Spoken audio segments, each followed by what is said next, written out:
Hello, how are we doing? Good to be here with you today. Welcome to another episode. Steve, how you doing, mate? I'm doing great. Like the two Top Shot Steves at the same place at the same time. I I feel know. I like don't know if the world will handle it, but hey, it's happening. So it's a real pleasure to have you on. I said to you offline, I followed you heaps, and it's great to finally be able to reach out and chat to you in person. I love seeing your appearances on other channels and streams. So yeah, I'm excited for this one. yeah, so am I. It's a big day. That's it. That's it. So I would say it's been a big week in Top Shot. It's amazing how things can change from start to finish. Start being all the stuff with the Tony Parker Challenge, and then I would say flipping with the flash challenges, and the sentiment seems to be completely changed. So, what's been your take this week? Yeah, it's been a little bit of a roller coaster, I guess. I mean, the Tony Parker challenge, it happens. That just seems like maybe it was a QA mistake or whatever, but I think they did right by everyone who got caught up in the mix-up. Like if you happen to overpay for a three-pointer, they refunded you your money and you got to keep your moment. So that was pretty great. Yeah, Um, but besides that, I think the community is just looking for something positive to latch onto. There's been, not a whole lot of communication from the Top Shot team, and I think a lot of us were just, desperately looking for just some positivity, just something that would bring some fun back to this platform. And I think it's come in the form of these flash challenges. Like this is something that, a lot of people have been talking about for a long time. Just have more challenges on a consistent basis because it's a yeah. reason to come back to the platform, right? If you've been collecting consistently, you'll likely have most of these moments. You probably won't have to buy many or any from the market. You can just assemble your showcase and participate in the fun that is Top Shot. So I think that's been a huge positive motivator in the last couple of days. And it was fun, like following the team, the individual point leaders and the assist leaders throughout the night. And then the late games would come in and the late players would come in. It was fun to follow. Absolutely. Like that's exciting to be able to like nerd out with other like hoop heads and um, track these stats and it was fun how they were live tweeting the leaders as the night was going on. Yeah, that Um, was good. And the it's graphics was solid. yeah, it's cool. It's fun to see that. Like yeah, let's have more of this, please. Yeah. More, lots more. So you said one thing about consistency, and I've been big on that as well. I think that, if you had consistency, like let's say they do that every Wednesday and Friday, which they did this week, that would train us to know, oh, it's going to be Flash Challenge Day. What's it going to be? And get excited about it for one, consistent with it, and also have fun with it all the time, which is really, really cool. So I thought that was a big win this week. So yeah, I couldn't agree with you more. So I just wanted to shout out this dirty thing on my face. I hit a milestone. So thank you to everyone who's donated. I cracked the 1,000 mark, which is unbelievable. I didn't think I'd Nice. make it half that far. So thanks to everyone who has donated. Everyone, if anyone wishes to contribute any small amounts, their link is in the description below. But let's bring up your. Oops, that's not working. Here it is. What's going on here? Yeah, I mean a Scotty Barnes 3-star badge moment. Um, You're in 3 moments. I'm in three different moments from the same October 20th game. Yeah, it's library and myself. We basically planned this out a few weeks ahead of time. Um, the thing is we're such huge collectors. We wanted to be in a moment. The problem is it's very hard to know when and where a moment is going to take place. Um, and then even if there's only a very specific area that's like viewable to the camera. So we basically knew that, well, in the first game, the home opener, the rookie will likely get his first rookie moment, and so we kind of knew like the where, sorry, the when, but we didn't know where it would happen or whatever, and so we figured out though through camera angles, we worked backwards and figured out which rows and seats would work for like the Top Shot zone. Um, and we kind of isolated, okay, you have to be, if you're sitting in row one, for instance, you can't be the first 5 seats because the camera doesn't see you. So we did all this kind of thing, and then as luck would have it, 2 tickets popped up. I want to say it was row 3. It looks deceptive from the screenshot because there's courtside Yeah. seats that are all the same level, but we were actually 3rd row. Even though from one of the other shots, it looks like we're maybe like row 6 or something. So anyways, we just got into this moment. Like if you go back one image, you'll see that like, our heads are like, yeah, okay. So this is a better one because the Delano Banton moment, the camera zoomed out, so we got more of us in it. But like the Scotty Barnes moment, like our heads like just make it in. I So mean, seriously, it doesn't matter. You're in a moment. It's pretty cool. oh yeah, okay. So here's the thing: is it crapshoot walking into the arena, whether or not we would be in one moment. I thought it was like 50-50, right? Because we even like figured out that like the first half, the Raptors shoot on their own basket. Like, so we wanted to make sure that Scotty was shooting on the right basket and we were sitting next to that, right? Because we were just trying to improve our odds. So walking in, I thought it was like 50-50 chance to be in the moment. And we ended up walking away being in 3 separate moments from the same game, which is like crazy. I don't even know that I'll ever be repeated again, to be honest, because it's just such like a crazy outlier for the number of moments per game. But thrilled it worked out. Yeah, well, it was a good time to go for it. Like, it makes sense. Go at the start of the season, get some rookie moments and stuff like that. So that was fantastic. I hope Jacob's not watching because I'm going to ruin this video. If you want a drinking game, right? Every time Jacob says, and moving on, drink. And now you'll realize that he says it quite a lot and it will make you laugh or very drunk. So I hope Jacob's not watching. Then I've just paid him out there for that. But anyway, we're going to get to the AMA as well. I do actually have a flow pack to give away. So if you're in the chat, stick around for that at any time. Maybe hashtag AMA. If you've got any questions at any time as well, drop them in. We'll get to them. You might have to repeat them because the chat might move fast. But if you do hashtag AMA, I will give away a flow pack at some point during this stream. Disney Alex Max is going to rat me out, but that's fair enough. Did you have any takes or ideal takeaways from the rake back? Oh, sorry, the rake back. God, I've done it. I've already brought it up. The office hours AMA. Well, one, it was nice to hear from Roham. Like anytime he gets on a stream and talks about Top Shot, it's always well received, and the community appreciates it. I feel like he's a busy man, and there's lots of different parts of Dapper, and I'm sure he gets pulled in many different directions. So it's nice to have him sit down and talk specifically about Top Shot. So some key takeaways for me. Well, I mean, the one that, in no particular order, they're going to burn Eastern and Western Conference Finals moments, which is a great. When I bought packs in season 1, and this was in, I think, September 2020. So it's been 14 months later. When I originally bought it, it was worded as if it was going to be burned the next week.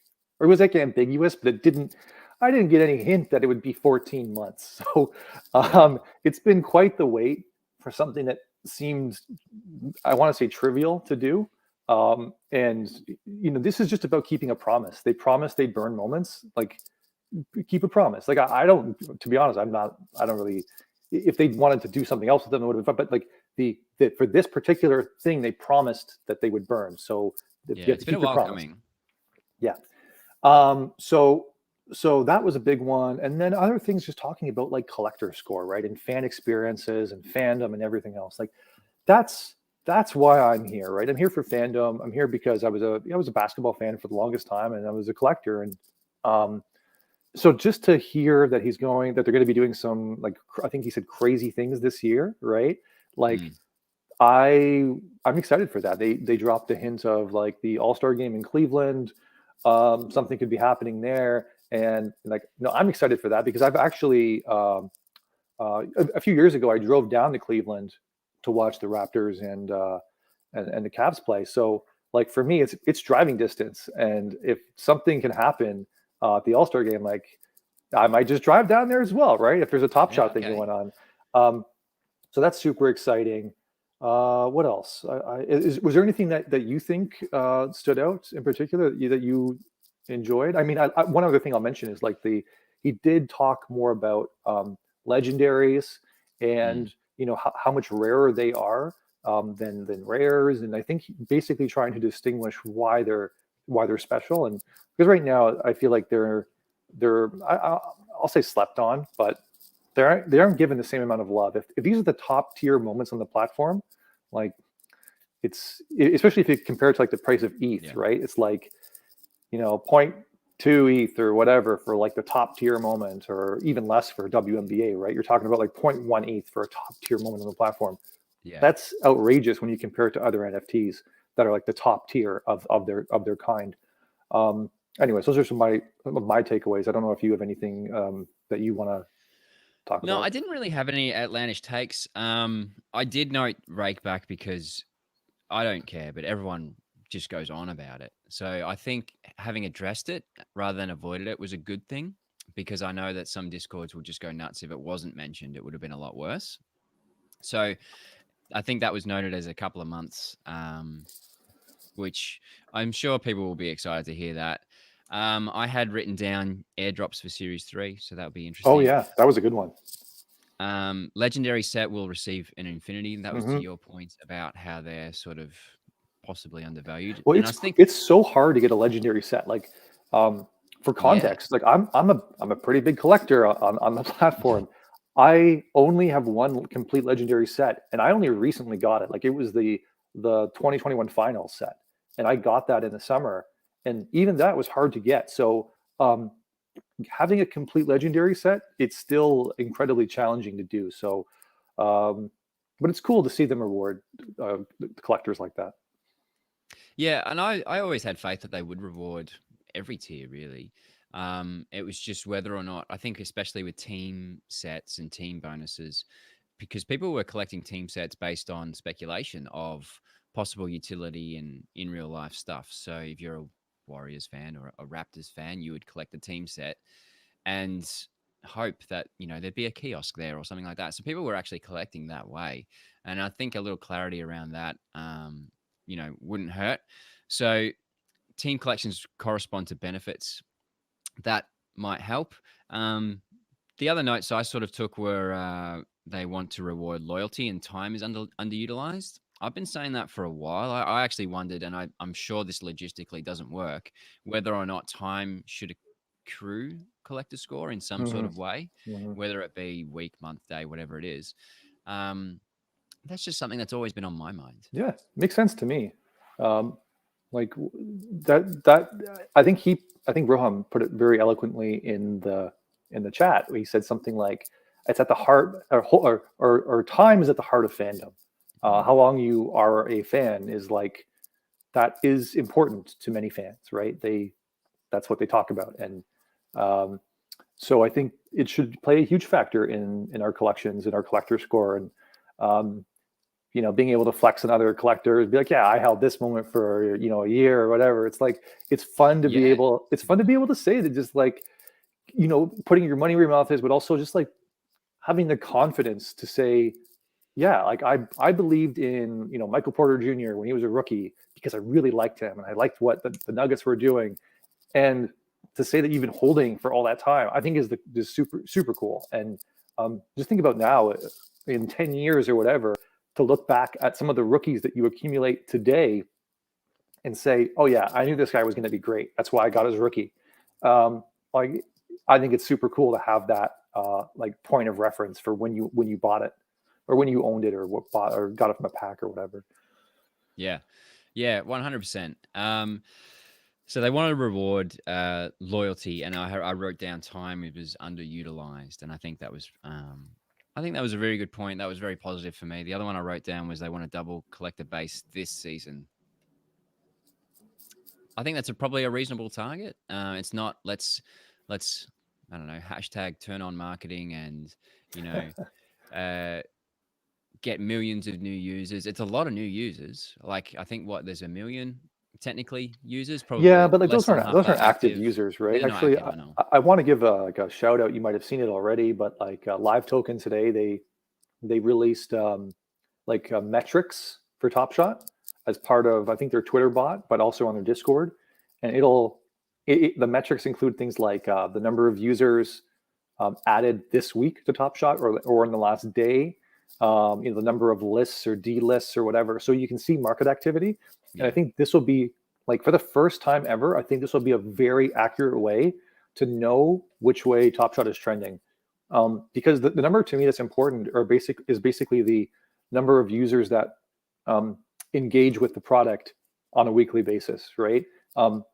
So from what I see, it's somewhere between like 10 and 20,000 people, which is great. So when they see double the amount of users, to me, I think the more important metric would be like users that are consistently engaged with the platform. So if they take it from 20,000 to 40,000 people that are consistently doing challenges and collecting whatever, I think that's a huge win because that's basically doubled. But that doesn't mean they have to go from 1 million accounts to 2 million accounts, because I think you and I both know a lot of these accounts are like they're not real. Like they were created at a time when My you know, like wife's yeah, like friend's dog multi walker. accounts and whatever. So a lot of these numbers are just like they're not.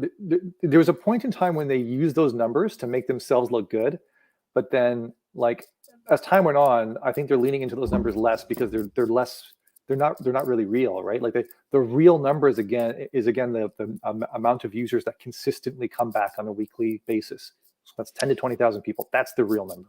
So I remember a long time ago, I think this is when we were having, when Clubhouse was a thing, right? And we had multi-account problems. I remember Alan Falcon saying on Clubhouse that they could track logins. And, they were tracking whether or not logins were happening on just pack drop days and things like that, for example. So I always wondered if active users could also be sort of somehow tracked through, are these guys logged in every day, or are they just sort of, are they engaged? So I thought that was another metric that they could use, probably are using, by the way, but it's something that's forgotten about. If you're logging in every day, I don't know, I've got always a tab open of Top Shot, so it never turns off. So that was another thing I've always thought about as well, because if you're always logged in, chances are you're active, even if you're not buying or selling, you're looking, you're navigating, and you're strategizing. Absolutely. Yeah, agreed. So this is, I'm sure they're keeping track of a lot of metrics that we can't see. Unfortunately, like logins is not something that's on a blockchain, so we have no way of transparently understanding how many logins there are. We basically have to trust their word at it. Actually, most companies are like that. We'll take like Twitter or as an example. Like Twitter will come back and they say, "Oh, we have 100 million monthly active users this month." Like, okay, we're basically trusting them with that. But with a blockchain product like Top Shot, like we can know with certainty how many people bought something or sold something or listed or delisted. So that's it's interesting to be able to keep a company accountable, and we're doing it with Top Shot in a way that's never been done before, like for better or for worse for them, because not everyone wants to be held consistently to like a high standard, but we're letting them. Yeah, I actually agree with this as well, Jeb. And this is why I like consistency in terms of like Friday is challenge day, or even it's Friday, Wednesday, whatever it is. Just some sort of consistency so people know when they can get involved with Top Shot and what's going to happen on that day. So they should know, in my opinion, that, X day would always be pack drop day. And so there's consistency. So people from across the world will know, okay, cool. If I get up, Monday morning, I'll have a pack. But if I wake up Monday morning, I missed out on a stress test or something like that. Anything that can be sort of frustrating. So in the chat, also let us know if you've got any questions or things regarding the AMA that we haven't covered yet. But Steve, while I've got you, I also want to get some of your takes on Series 1 and Series 3 so far. So trade ticket packs, that's happening. That got announced in the other day. Do you have any sort of opinion around that? So you can trade in 350 tickets for the first S1 pack. Your thoughts? Yeah, I think it's a great system. I mean, trade tickets, we'll see how this works out. We won't know until like a few months down the road, but it's deflationary. So a lot of tickets that are given in will never they won't, I won't say never, but they won't be redeemed or taken out of the system anytime soon. So to put it in other words, that's one less moment. Like whenever you redeem a ticket, like it's one less moment that someone's selling in the market. So that's one less competitor at the floor. So over time, Yeah. I think it should lift or stabilize like the floor for all moments, which is super cool. What that'll stabilize to, like, who knows? Um, but then, I was thinking about it, over the last couple of days. Like, I think it'll lift all, a rising tide lifts all boats. I think, Series 2 has massive collector score attached to it, especially on commons. So I think, it only makes sense that Series 2 should be whatever Series 3 is at. Like, Series 2 should be at least $1 or two more. So if the floor is $3, then Series 2 like should be a minimum of $4 or $5. I think we'll figure what that looks like over time. And then Series 1, I think, is an interesting one. I think for a while it's been slept on a little bit. Yeah. I think a lot of the early adopters too, they had pretty sizable collections, and a lot of them weren't interested in really holding a lot of these moments for a long time. So a lot of them have kind of undercut themselves and whatever. But if you look at the scarcity of Series 1, it is pretty crazy, because you think about how scarce a rookie moment is, like a three-star rookie badge, it's 4,000. Like, wow, that's super scarce, right? But then every single common in Series 1 is less than 4,000. Like, that's by design. Like, too, they emphasize it. Like, the max limit for Series 1 is like 39999. So But not that's, only that, yeah. I've tracked, like, now it was unavailability, but now a lot of it's just in packs. When you look at the graph of what's unavailable, there's one, and there's a few others like this. There's a Kawhi Leonard minted to 1,000, and it's 75% hidden in packs, which was unavailable, but now it's in these packs. So not only is it scarce, only so much were distributed, only 25%, some of them. Mm-hmm. So some of them are 60%, not many of them were even 50%, but they're so under distributed as well. I didn't realize until I really dived in, and shout out to Live Token who gave me some data to really dive into via a spreadsheet. There's so much unavailable that we haven't got yet from Series 1 to be distributed, which makes sense when you think about that, why it's being spread out over 18 months. Because if you dropped that, their value would be nothing, and then it would have to recover and all that. Yeah, absolutely. I mean, they've been very. It seems like they're putting a lot of thought into this and being very careful, because the last thing you want to do is, flood the market with any particular moments that are especially high value moments.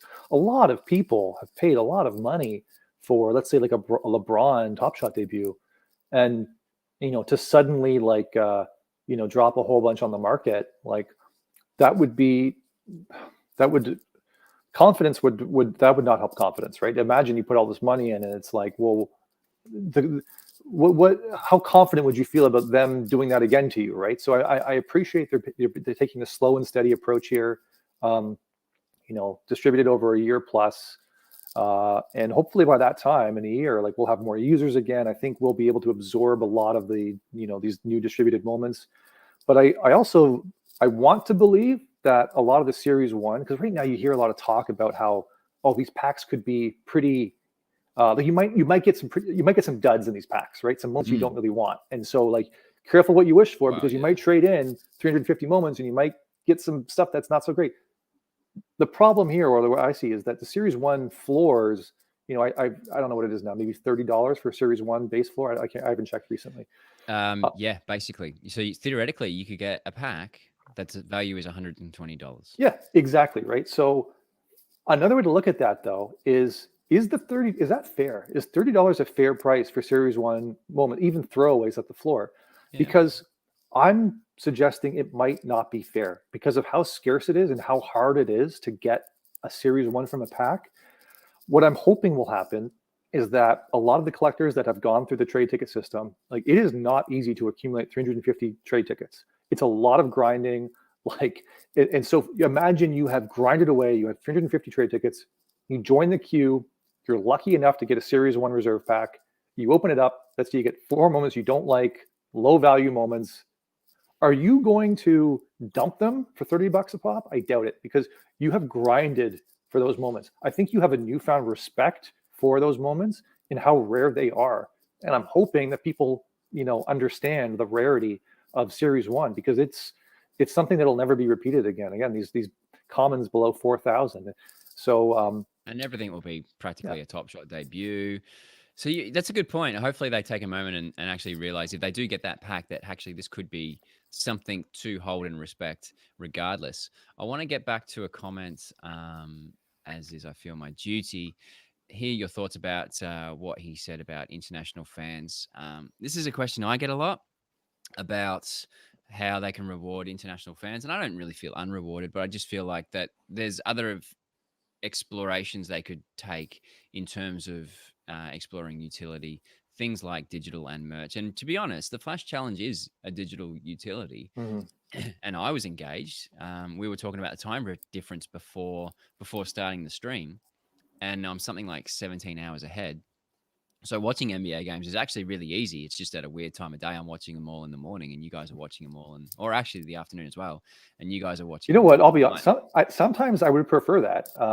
Some of these late It's actually night great. games, it's crazy. Like I don't want to stay up past midnight to watch a basketball game, and some of them, are, like some of them are at 11 o'clock or whatever. It's I'm an Eastern Standard, right? So um, that's crazy to me. So sometimes I feel like you might get the better end of the deal by tuning in at just like regular daytime hours.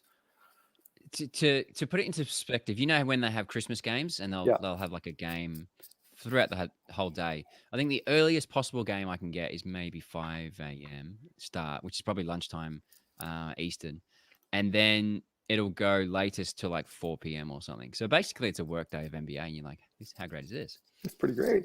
Always have a tab open, but yeah. So the notes I'm looking at are like worldwide fans coming with new product like La Liga and UFC. That's not really Australia, but that's fair enough. I follow a lot of football as well, and I've always understood at this point the team is in North America. So for things like pack drops, and we are getting that international pack drop, they have to staff that. It's very laborsome. So if you put in like a Australian time pack drop, which is midnight, say your time, you have to staff everyone to do that, which I understand is completely difficult. Um, but they have said they want to be more inclusive with drop times in future. It is fairly good where I am. It's not too bad. Often there is a 4 a.m. And if you're in Perth, which is 2 hours west of me or 3 hours west, often that's a 1 a.m. pack drop or something. So that kind of hurts. Do I stay up, especially if the line's slow? Do Mhm. I stay up or do I go to bed and come back? And so I understand that as well. So I've never really complained about it too much. It's only really pack drops that you really have to commit to waking up in the middle of the night, if it is in the middle of the night. But yeah, I just wanted to address that question as well. So good to see all of you in the chat engaging. So thank you for that. S3 so far. Do you have any takeaways? S3 takeaways so far. It's accessible. If you want to collect it, you can. Like, Yeah, I think it's a perfect set if you just want to be a collector. I mean, the rookies are hard to get as they usually are, but and you've I got to think get the it's Scotty Barnes. yeah, obviously I'll get that right. But I think it's fun and like value aside, it's fun. So I think that's a good experience for new users. They're not overwhelmed immediately by like super expensive moments. So $3, like I think that'll encourage a lot of people to get their feet wet and hopefully try the marketplace out because a lot of collectors almost exclusively chase packs and they don't go to the market at all. And I think Dapper's working hard to kind of shift that a little bit. Right, there should be incentives to pick up moments from the market. Um, so yeah, I think that's good. Yeah. So are you buying 10 packs every week? Well, we've only had two sales, and I was able to get five the last time. So yeah, I was happy with that because I'm trying to actually collect the set. I like collecting, and so I'll buy a couple. But I'm a little bit of like a serial number elitist. I think it's Okay. fun for me to like not like super. I just like for instance, this is a minted to 60,000, right? So I'm trying to keep my set below 10,000. They're like four digits, right? I'm like, it makes it fun for me, right? For me to have to hunt for four-digit serial and whatever. It just adds something extra that I can chase after. Yeah. I didn't get any packs the first drop. I think I got 5 or 10 the next drop is round. I don't think I'll do 10 every week. just for the pack drop time, and two, the moments themselves, I think the marketplace activity might be a bit more fun. And to your point, sort of grabbing what you want to grab. There are moments I want, but the chances of getting them in the pack seem to be less now. Hmm. So I am seriously considering just sort of marketplacing through what I want, and then sort of grabbing all the Golden State Warriors for me, for example. So yeah, that's something as well. Um, There's one comment here. Jeb, I love Jeb's comments, by the way. He's always pushes out good content as well. But just how the some series one moments should always be like worthless, or some of them, right? The floor ones, but I don't necessarily agree. Like, um, there's yeah, because like if you look at the series one floor right now, you get players like CD Osman and Svi Mihailuk, plays on the Raptors mhm. now, but they're both $29 and $30 moments, but they're also cosmics. Like, um, are people going to want them just because they're cosmics? Yeah. Are people going to want them just because they're like series one base? Yeah. So I think over time, people will kind of maybe want a series one base, even if it's at the floor or whatever, because as Roham suggested today, like owning one of a particular set might be good enough for you to be eligible for merchandise. So if they had, oh, I am a series one holder or something like merchandise, then that would be the lowest entry into getting series one merchandise, just as an example. So I think that there's still value for the lower end players. Like, I don't think they should be like completely worthless, but obviously they will never be as worth as much as like the top end stuff, right? This is a top heavy um, hobby that we're in. Yeah, 100%. So going back to the AMA, I think there's a few other interesting points that we can sort of pull out, and I thought it was also interesting about the mobile aspect of it, and it being a big growth lever for them, and that'll obviously come when it's ready and not before, just like the game. But I think the mobile would be a huge sort of benefit because on the browser it can be clunky, but it seems like it could be a perfect format for mobile as well. And one note I'm looking at is the ability to trade showcases. Um, it's coming in probably next year, but no exact time has been given. I imagine there's a huge workload there. Is that something that you would desire as a collector using the mobile? Personally, no. All right. A lot of people would, but Yeah. like I'm on my desktop all the time. Like, I'm a software engineer, and like I'm looking at a browser and a desktop all the time. So for me, it doesn't change my life. But for a lot of other people, it might be a huge win for them. So I might not be the best. I might not be the best example of who that's for, but I can understand that there are a lot of people out there that likely want it. So I could see that being you know, a huge win for a lot of people. Quick story. I was dropping off my kids to school on a day I had a day off, and I had notifications on for the first minute, and they said stress test, yada yada. It's all going down 5 minutes time. So I'm dropping my kids off at school, trying to navigate on my phone, trying to get into a stress test, and naturally, got 20,000 in the queue instead of 5,000, so it didn't work out anyway. But that's where I see it really being valuable. You're on your phone, something's happening, you can just sort of do it easily, and someone mentioned before, like I get angry when I'm logged out, let alone when I'm not logged in to Tom Shot. And I'm the same as well. I was like, oh, my 30 days is up. I got to log in again and remember my password and get the 2-point verification. But yeah, I do see the mobile app as being a bit of an advantage with some push notifications and things like that as well. Um, There's a problem though with the mobile app, depending on how they release it, is like Apple, for instance, was recently sued for basically taking too much of a percentage on every in-app purchase, and I think that's probably something that Dapper doesn't want to deal with at all. Like, they don't want you to be able to buy moments in an app, because if they have to pay Apple 30% on every single moment that's sold, that's not yeah, going to that's work, right? yeah, that would So be a this deal is, breaker. yeah, and that's exactly why they're not really pushing it, because they don't want to have to deal with that, and rightfully so. That impacts everyone, right? That's a 30% tax on every single user on this platform. I don't want a 30% tax, like 5%. We complain enough about 5%.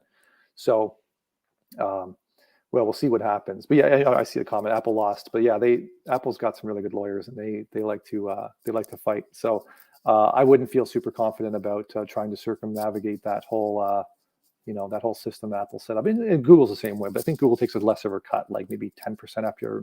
There's like $1 million threshold at some point. I'm not familiar with all the intricacies. Um, yeah, I mean, Jed might know, but up until recently, that was an issue. So maybe it's resolved, but we'll see what happens. Yeah.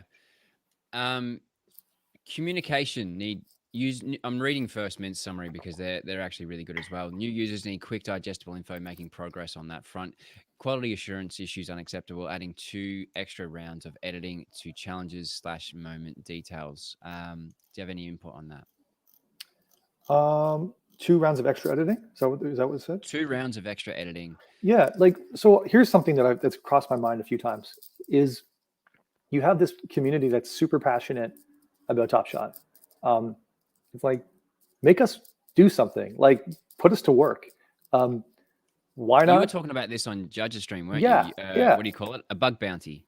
Yes, bug bounty, exactly. Like, put us to work. Like, if they put a spreadsheet out before they pushed it to the blockchain and said, hey, we're going to push this to the blockchain in 12 hours. If you find a bug, let us know. You'll get a moment or a pack or whatever. Like, you know how many eyes are going to be on that? Like, looking over every detail. Like, it is something that is, they're not using the community, and the community is so strong here. So what does the community do? Like, because they don't use us, all our energy just goes towards, like, usually, not always, but like a lot of it goes disproportionately to like negative, things that are negative. Like, focus on what's going wrong. But let's take some of that energy and put it to, like, work positively for the platform. So they should be building more tools to, crowdsource descriptions, or like, the metadata changes or whatever. Like, they don't have to hire 10 new people. They can just literally just get this spreadsheet in front of us, and we'll make sure there's no errors. Like, we're pretty good at that. I think that's. Do you think? I think some people will say, "Oh, that's unprofessional," that they have to outsource their quality control. Professional to who? I can see This that is brand happening. new. Like, I would respect the hell out of them if they trusted the community. I would too. Yeah. Yeah. Like, why not? Like, make us feel connected to this. Make me feel, how I'm in a moment or 3 moments. Make me feel like, hey, you know what? I helped make sure that Lisa Leslie's height is, like, correct. If I didn't put my comment in, she would have been 5'7". Like, I think there's just another level of feeling ownership if your input gets into the final product. This is why I respect them for taking our feedback, but go one step further with us, right? Make us feel more connected by using us for that. My one thing actually about the S1 announcement was they actually referenced the spreadsheet, but they don't put the spreadsheet up until closer to the drop for that S1 trade ticket pack. So that was my only one issue in that. They should have put that spreadsheet up so people could make an informed decision on whether or not they should chase trade tickets, because there will be a lot of people chasing trade tickets right now, not knowing what's actually going to be in this first round of packs. So that was my one thing that you sort of said about, release the spreadsheet to the community. I actually thought they could do that, especially for this one, when they've said there's so much variance between hits and misses for this S1 pack. I thought, people could really use that spreadsheet straight away for this one. Absolutely. There have been times lining up for pack queues, they didn't even release the pack content. So, I've been in line for to pay them money for a pack that I don't know what's in the pack. Like, that doesn't make any sense to me. It's rare, but that has happened, and that's frustrating to me, because, like, if you're going to sell me something, like, please just tell me what I'm buying, because otherwise it's just like, hey, I'm blindly buying something. I don't think that's a good experience. So I don't know if they feel rushed on one end. Like, sometimes I feel like they're rushed to push out this spreadsheet. Like, I don't know. Help us out a little bit. Like, can you spend maybe one extra day and release it beforehand and let us review it? For example, for the S3 packs, they've released the mint reveals, so they've done that, and so we've seen all the moments that are coming this week in the next S3 drop, but they haven't released the spreadsheet, or at least last I checked, they hadn't released it at the time. I haven't seen it either. So I think they can, but I think they choose not to for some reason, whatever that is. So we've got the mint reveal, but not the actual pack contents. Um, I always look for the pack contents. I actually used to look for the spreadsheet beforehand because I used to want to see the moments, and I would do it manually. Now they do it on YouTube, and it's readily there for us, um, which is what they should be doing. It's great, but yeah, the spreadsheet always comes out late. Agreed. They have the list. Why can't we see the list? Uh, like they know already how many they're going to mint. Or even if they didn't have the, they know what they know. They should just put it out. I don't understand why there's any confusion here. Like, can you at least tell us why you're not publishing these things beforehand? Like, why the secrecy with like the pack contents until the last possible moment? I don't understand it. Is rakeback important to you? No. Why? It's not important to me because I think this product, what's more important to me is this product is fun, right? And it's enjoyable to use, and people are coming back because it's fun. If people are only coming back because they got like financial perk, like, is that fun to me? Is that fandom? It's not. It's. Don't get me wrong. It's And is that the right super user super base? nice to have, right? Like, I would love a rake back, whatever. But is it important? Like, make or break this product? Uh, I don't think it is. I think this product can live without the rake back. Um, but is there a way to reward the community, like, users for holding or engaging with the product? Yeah, absolutely, there is, and I would like to see it happen. But again, first and foremost, I would like this product to be a little more fun, and I think challenges is a good way. Don't forget, like, challenges. Every time a challenge happens, especially like these flash challenges, even though we've been given packs for these flash challenges, um, every time like a new moment is minted and given to us from a challenge, it's basically alchemy. Like, they've created something of value out of thin air. You just had to have owned those moments beforehand in order for that thing to be created. Yes, it's possible that some people towards the end of a challenge might overpay for moments, but in many cases, if you already own the moments, for instance, then like you're in a good spot because they basically, again, they've created value. So that in and of itself is a form of like a return of you being able to expand your collection. Um, and yeah, don't forget this rake back thing too. Like, it's a 5% fee that we're charged on every sale. They have already said a portion goes to the NBA, the NBA Players Association. A part goes to Flow to run the network, and another part goes to Dapper to pay for what they're doing. So they can't just give back 5%. Like, who knows what the actual percentage is that they actually could possibly give back to us in a way that's like sustainable. So yeah, I don't know. That's a long-winded way of saying like rakeback, good, but is it like mission critical important? I don't know if it is. Yeah, I've never really bothered too much about it. I hear it talked about a lot. Team sets. I'm assuming you're a Raptors team set holder, Yes, sir. amongst other things. What would you be hoping for Series 3 team set sort of utility in real life airdrop stuff? Um, Merch, any sort of perks for completing the team sets, a badge yeah, for being in the moment. that would be awesome. Um, that's that. I think they've already had some good ideas, but I mean, for myself, I get excited over the idea of going to a game and just having a better experience at the game. Um, so what does that mean? Well, maybe that's like a better seat. Maybe I get a seat upgrade, right, if I'm in the building, or maybe I get like concessions. Maybe there's like something they can give me there, or whatever. Like, maybe there's just something to make my experience like, yeah, like I got a perk because I'm a collector and this is awesome. Um, but beyond that, like I think the idea too of having like Top Shot communities pop up in every city, where fans kind of attend games and have their own like groups and rows and whatever. Like I'm trying to organize something right now for a bunch of different games this season, but I've got something coming up like for the Boston Celtics game in Toronto in a little while. I have to post those details. I've been a bit slacking there, but yeah, the plan is to have a bunch of top shotters all together, and we're going to be doing like a community event there, and it would just be fun to have more of that kind of community run stuff. If you have a team set, like oh, you can join the fan zone there, and I don't have to sit like courtside or in the box or anything. It could be cheap tickets. I love cheap tickets. That's my go-to. Like before this season, I would always be sitting up top.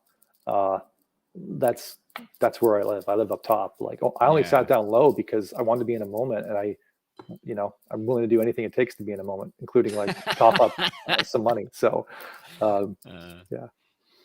I mean, would you run onto the court? So, like Scotty Barnes throws it down in his rookie game. You run on the court to give him a high five to get in the moment. Would you do that? Not if I ever want to come back to No, I Scotiabank know, Arena. right? Have you been impressed with him so far? He's been going great.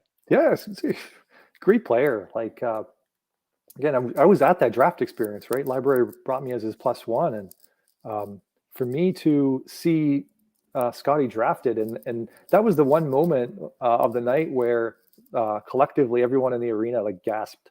Like I won't forget that sound, and like to reflect back on that, and like even at the time, I'm like, well, I'm just going to trust Masai. He knows what he's doing. He knows how to pick players, and even with Banton, like, yeah, great pick. Like late second rounder, or mid to late second rounder, and like he's doing great. So I've been thoroughly impressed with both our rookies, and yeah, I think it's good things ahead.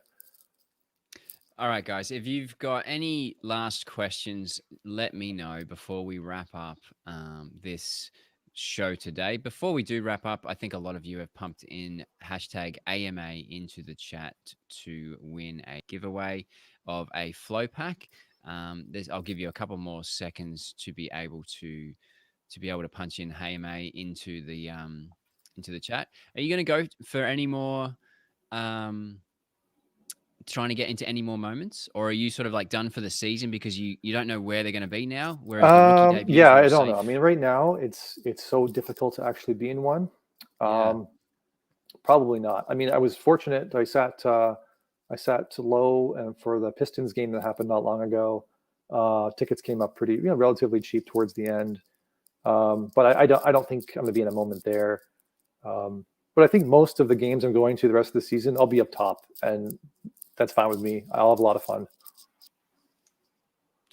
And the winner of the flow pack is 2-3. Congratulations. Um, please, how do I want you to come to me? Email me. I'll drop the email in the chat, and I'll send you instructions on how to get your flow pack. Steve, I'm sorry this was rushed in the end, but thanks for heaps for joining me. Do you have any sort of final takeaways about today and Top Shot in general? I like to see Roham talk about Top Shot again, and Yeah. Well, they said I it's going to be more frequent, didn't they? yeah, he did. They did, and um, I think this is a long journey. We're going to have a ton of ups and downs, um, and I would hope that the fans stick around, and we're going to I be think here they for a will. long time. Yeah, I think so I think too. it's impossible that they don't, like fans Yeah, don't stick around. Um, will there be some churn? yeah. Always. Every business has churn. And but I think there's always improvements that can be made. I made a whole video about it 2 videos ago about my observations about what they can do. I'm not going to dive into them now, but I'm big on education and I'd love to see more education for new users to allow them to understand the platform straight away in a guided process. And I think that's something that can really be improved upon. Because explaining something like collector score to a new user Mhm. is is not I've a fun tried. I task tried. I for tried my every best to person. write a blog on it. Right, like it's still complicated. It's still too many numbers, too many things, too many moving parts. And I always say, you confuse, you lose. So people, the attention spans we know are at an all-time low. And so you got to just make it so they're not burning mental calories and it's easy for them. Agreed. So thanks everyone for joining us for this sort of quick fire stream on the AMA, amongst other things in Top Shot and things that we were thinking about. Appreciate you guys. If you got any value out of today's video, please consider liking and or subscribing. Also remember, there's a link in the description for Movember. By the way, this is as good as it gets. It doesn't get thicker, darker. This Mo is it. So Steve, what you've got going on is much better than what I can achieve on my face. This is it. No, You should have seen the no, that's great. That's great. I you love should have it. seen the look the wife gave me today. I thought she was going to give me a little kiss in the afternoon, saying, "Oh, how you doing?" She looked at me really uglily and was like, "No, I'm not going near that thing." So I was like, "Okay, Yeah. No, you look December great. I love 1st. it. This might this might not last." But thank you, Jeb and Dream. I appreciate your feedback. Anyway, guys, have a great day. I hope you enjoy your weekend, and I'll see you in the next episode. Sounds good. Thanks, everyone.